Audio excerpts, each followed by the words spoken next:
Yes, നമ്മൾ അപ്പോൾ കലക്കം തൃശ്ശൂരിലേക്ക് തിരികെ എത്തുമ്പോൾ നമ്മുടെ കൂടെ ഒരു മത്സരാർത്ഥി കൂടെയുണ്ട്. പരിചയപ്പെടാം. മോളെ പേരെന്താ? ഹൃദ ഫാത്തിമ. ഏതാ സ്കൂൾ, ഏതാ ജില്ല? GHS ചാലിശ്ശേരി, പാലക്കാട്. പാലക്കാട് ജില്ലയിൽ നിന്നാണ് വരുന്നത്.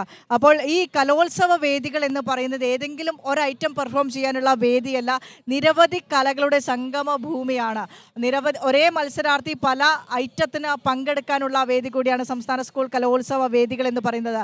ഹൃദ ഫാത്തിമ തന്നെ പല മത്സരങ്ങൾക്ക് പങ്കെടുത്തിട്ട് പല മത്സരങ്ങളിൽ എ ഗ്രേഡ് വാങ്ങിയാണ് നമ്മുടെ അടുത്ത് നിൽക്കുന്നത്. ഏതൊക്കെയായിരുന്നു മത്സര ഐറ്റംസ്? കഥകളി സംഗീതവും സംസ്കൃത പദ്യവും. അപ്പോൾ കഥകളി സംഗീതത്തിലെ ചെറിയ കുറച്ച് പദങ്ങൾ പോരട്ടെ.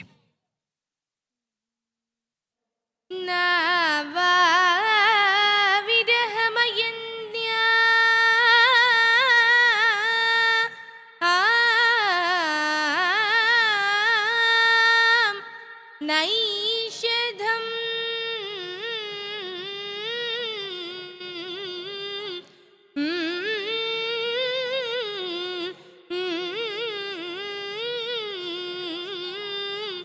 ചിന്തയൻ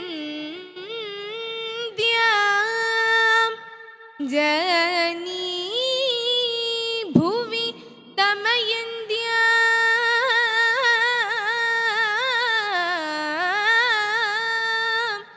ജാതതാപം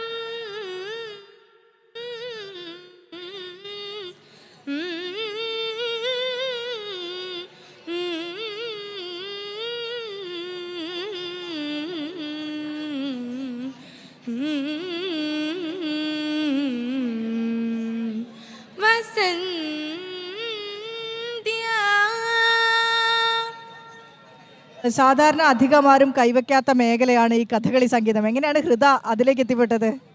വീട്ടുകാർക്കൊക്കെ താല്പര്യം ഉണ്ടായിരുന്നു, പിന്നെ അത് പഠിക്കണം എന്നൊരാഗ്രഹമുണ്ട്. എത്ര കാലമായിട്ട് പഠിക്കുകയാണ്? 3 വർഷമായി. അപ്പോൾ മത്സരിച്ചു, എ ഗ്രേഡ് ഉണ്ട്. ഓൾ ദ വെരി ബെസ്റ്റ് മോളെ. എന്തായാലും അടിപൊളി പെർഫോമൻസ് ആയിരുന്നു.